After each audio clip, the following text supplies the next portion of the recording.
एक समय की बात है। एक छोटे से गांव में एक परिवार रहता था। उसी परिवार में एक बूढ़ी दादी जिसका नाम राधा था और उनकी 3 पोतियां रहती थी, मीना, उषा और नेहा। कुछ साल पहले जब तीनों लड़कियां बहुत छोटी थी, तभी उनकी माँ और पिताजी की एक दुर्घटना में मौत हो जाती है। उसी समय से राधा ने ही उन्हें पाल पोस कर बड़ा किया। घर में कोई बड़ा आदमी कमाने वाला नहीं था, इसलिए सारा घर राधा संभाला करती थी। बचपन से लेकर आज तक राधा ने तीनों बहनों को कभी भी उनके माँ और पिताजी की कमी महसूस नहीं होने दी। राधा अपना घर चलाने के लिए अपने खेती पर ही निर्भर थी। खेती में सब्जियां लगाना और उन्हें ही निकालकर गांव के बाजार में जाकर बेचना, और उन्हीं पैसों पर राधा घर चलाया करती थी। तीनों बहनें स्कूल में जाती और पढ़ाई के साथ राधा को खेत में और सब्जियां बेचने में मदद करती। ऐसे ही कुछ दिन बीत गए। सब परिवार अच्छे से हंसी खुशी से गांव में रह रहा था और अपने गांव की खेती के सहारे जी रहा था। कुछ दिन बाद गांव में पानी की कमतरता होने लगी। तपती धूप के कारण पूरे गांव में दुष्काल पड़ गया और आजू बाजू की नदी नालों का भी पानी सूख गया। इसकी वजह से राधा की खेती की सब्जियां भी सूख गई। राधा परेशान में आ गई और अपनी पोतियों के साथ बोली, इस दुष्काल ने सारा पानी सुखा दिया और अपनी सब्जियां भी सूख गई है। अपना घर सब अपने खेती के सहारे ही चलता था। अगर ऐसे ही चलता रहा, हमें खाने के लिए कुछ भी नहीं मिलेगा। ऐसा कहकर राधा रोने लगी। उतने में मीना बोली, दादी माँ, आप ऐसे रोइए मत। आप हार मानेगी तो कैसे चलेगा। ऐसे परिस्थिति में हमें डटे रहना चाहिए। हम यह गांव छोड़कर शहर में दीना मौसी के घर कुछ दिनों के लिए जाएंगे। उधर छोटा मोटा काम करके कुछ दिन बाद वापस अपने गांव लौट आएंगे।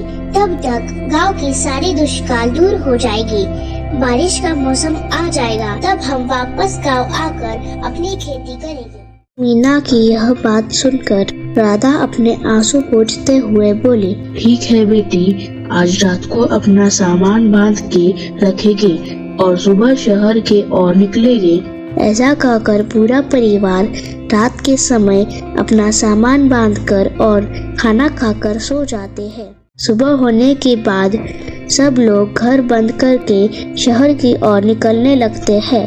एक घने जंगल के अंदर से जाते समय उन्हें अचानक से किसी की चिल्लाने की आवाज सुनाई दे रही थी। बचाओ बचाओ, कोई है क्या बाहर, मेरी मदद करो।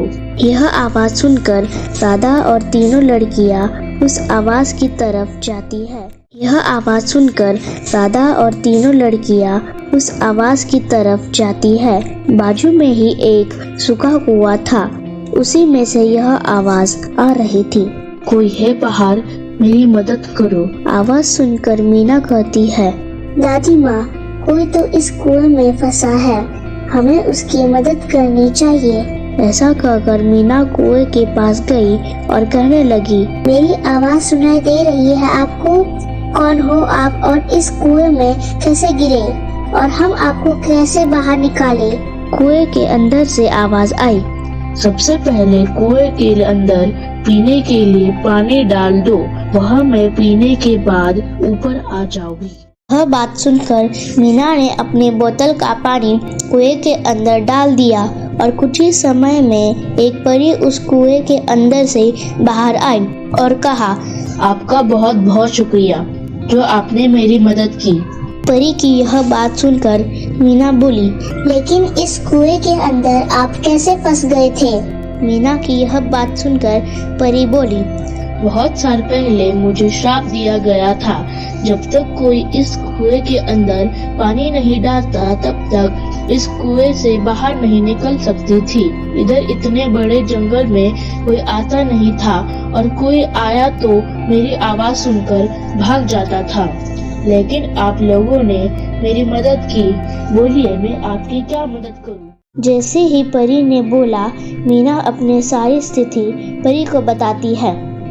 उनकी सारी बात सुनने के बाद परी अपने जादू से कुछ देखकर बोलती है। कुछ साल पहले तुम्हारे दादाजी ने उनके खेती में कुछ खजाना जमीन के अंदर छुपा के रखा है और उस खजाने की रक्षा एक जादुई बरगद का पेड़ करता था। लेकिन बहुत साल होने की वजह से वह बरगद का पेड़ सूखा पड़कर मर गया है। तुम्हें उस बरगद की पेड़ की पूजा करनी होगी और उसे पानी डालना होगा। इसकी वजह से वह पेड़ वापस जिंदा हो जाएगा और खजाना कहाँ है वह बताएगा। परी जाते जाते जादुई छड़ी घुमा के मीना के हाथ में एक जादुई पानी का भरा हुआ घड़ा देती है और कहती है, यह जादुई पानी उस सूखे बरगद के पेड़ को डालना। इस जादुई पानी के वजह से वह वापस जिंदा हो जाएगा। ऐसा कहकर परी वापस से चली जाती है। उसके बाद पूरा परिवार वापस अपने घर आता है और अगली सुबह पूजा का सामान लेकर अपनी खेती में निकल जाते हैं। खेती में बरगद के पेड़ के पास पहुंचते ही राधा उस सूखे बरगद के पेड़ की पूजा करती है और वह जादुई पानी पेड़ को डाल देती है। वह जादुई पानी डालने के बाद वह सूखा पेड़ जिंदा हो जाता है और उसे चारों ओर टहलियां आ जाती है।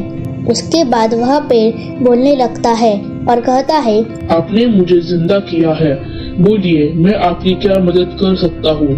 पेड़ की यह बात सुनकर मीना बोली, मेरी दादाजी ने कुछ साल पहले यही खेती में खजाना छिपा कर रखा था।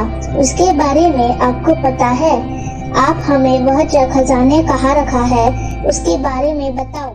यह बात सुनकर पेड़ हंसते हुए बोला, हा, खेत में एक बड़ा पत्थर है।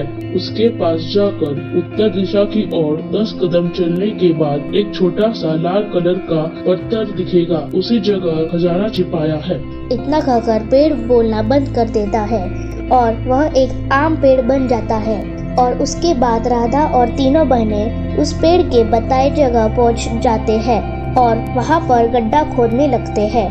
गड्ढा खोदने के बाद उसमें से ढेर सारा खजाना निकलता है और सब लोग बहुत खुश हो जाते हैं। दूसरे दिन राधा उसमें से कुछ सोना शहर में बेचकर वापस गांव आ जाती है और उन्हीं पैसों से अपनी खेती में एक कुआं खोदती है और अपनी तीनों पोतियों का शहर के अच्छे स्कूल में एडमिशन करवाकर उनकी पढ़ाई शुरू कर देती है। अगर आपको हमारी वीडियो अच्छी लगी तो लाइक कीजिए और सब्सक्राइब कीजिए।